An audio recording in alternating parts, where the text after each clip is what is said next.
পরমারাধ্যা জগৎজননী শ্রী শ্রী বর্মার চরণে আমার প্রণাম। পরম পূজ্যপাদ শ্রী শ্রী বর্দার চরণে আমার প্রণাম। পরম পূজ্যপাদ শ্রী শ্রী আচার্যদেবের চরণে আমার প্রণাম। এখানে উপস্থিত আমার গুরুজন তথা ছোট বড় ভাই বোন সবাইকে জানাই আমার শ্রদ্ধানন্দিত রাওজয়। আজ পরমপ্রেমময় শ্রী শ্রী ঠাকুর অনুকূলচন্দ্রের 137তম শুভ জন্ম মহোৎসব তথা সৎসঙ্গ কেন্দ্র উদ্ধারবন্দের 7তম বার্ষিকী উৎসব। এই উৎসবটা আমাদের কাছে খুবই স্পেশাল, কারণ আমাদের এই মন্দির বার্ষিকী উৎসবটা এবার প্রথম হচ্ছে। এত বড় উৎসব আমাদের এখানে এইবার প্রথম। আমি উৎসব সম্বন্ধে একটু কিছু বলছি। আমরা বিভিন্ন অনুষ্ঠানে যাই, এটা ঘরের হোক চাহে বাইরের হোক, আমরা অনেক অনুষ্ঠানে গিয়ে থাকি। ঘরের অন্নপ্রাশন হয়, বার্থডে হয়, বাইরে অনেক মেলা বসে, আরও অন্য জায়গায় উৎসব হয়, অনেক কিছু হয়। আমরা সবগুলিতে যাই, সবগুলিতে গিয়ে আমরা আনন্দ করি, উল্লাস করি। ঠিক সেই রকম আমরা ঠাকুরের উৎসবেও আমরা আনন্দ করি। ঠাকুরের উৎসবেও আমরা এসে নাচ গান করি, গান গাই, মজা করি, আড্ডা করি, সবাই মজা করি। কিন্তু এই দুই উৎসবের মধ্যে একটা জিনিস পার্থক্য, একটা জিনিসের পার্থক্য, সেটা হচ্ছে আমি এখানে আসলাম এই উৎসবে, এসে গান গাইলাম, আলোচনা করলাম, কজনকে পেলাম তাদের সাথে গল্প করলাম, নাচলাম, খেলাম, দিলাম, সব কিছু ঠিক আছে। কারা কারা মন্ত্রী এলো, কি খাওয়া দাওয়া হলো, কীরকম রান্না হলো, সবাই একটা মুখ্য উদ্দেশ্য হয়ে দাঁড়ায়। কিন্তু সবথেকে মুখ্য উদ্দেশ্য যেটা হওয়া দরকার এসব কিছু ছেড়ে, সেটা হলো আমি এই উৎসবে এসে আমি কতটুকু ঠাকুরমুখী হলাম। আমি যে উৎসবে এলাম, আমি ঠাকুরকে আরও কীভাবে আরও বেশি জানতে পারবো, সেটা আমার মুখ্য উদ্দেশ্য হওয়া দরকার। কেউ একজন আলোচনা করলো, সেটা শুনে হয়তো আমি ঠাকুরের বিষয়ে আরও নতুনভাবে আরও কিছু একটা জানলাম।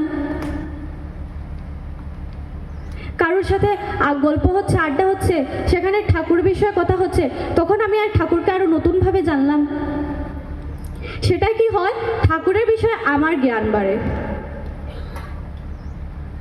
বাকি সব কিছু ঠিক আছে, আমি এসেছি মজা করবো, সব কিছু ঠিক আছে, কিন্তু ফটো ওঠা, সেলফি ওঠা, লাইভ করা, উৎসবটাকে স্প্রেড করা, সব কিছু ঠিক আছে।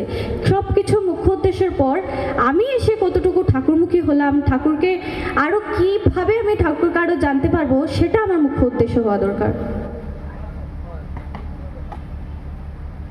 আমরা সবাই ফ্লাইটে জার্নি করি,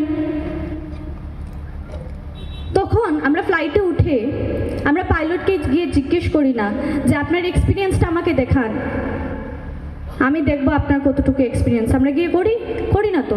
আমরা ডাইরেক্ট গিয়ে কী করি, ফ্লাইটে উঠি, আমরা আমাদের ডেস্টিনেশনে পৌঁছে যাই। ঠিক সেমভাবে ট্রেন হোক, গাড়ি হোক, যাই হোক, আমরা নিশ্চিন্তে মনে উঠি, আর আমরা যেখানে যাওয়ার হয় আমরা ডেস্টিনেশনে পৌঁছে যাই। ঠিক সেইভাবে আমাদের যেই জীবন, আমাদের যেই জীবনের যেটা জার্নি, আমাদের যেই জীবনের যেটা গাড়ি, সেটার উপর যদি ভরসা রাখতে হয়, সেটা হতো শুধুমাত্র শ্রী শ্রী ঠাকুর। যদি আমরা বিশ্বাসই না রাখতে পারি, তাহলে ঠাকুর ধরার কোনো মানে নেই।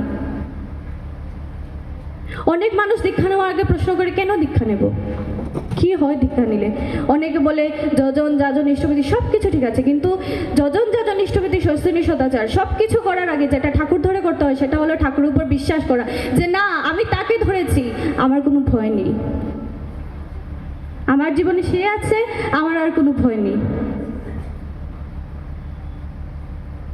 আমার যদি সেই ফেথটা আসে, সেই ভরসাটা আসে ঠাকুর উপর, যে না, ঠাকুর আছেন, সব কিছু হবে, সব কিছু ঠিক হবে, তখন গিয়ে সার্থক ঠাকুরকে ধরা।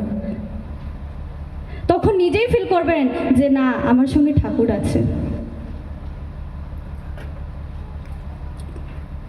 একবার এই গতবারই যখন দেওঘর গেছিলাম, তখন অভিনেতা বলছিলেন,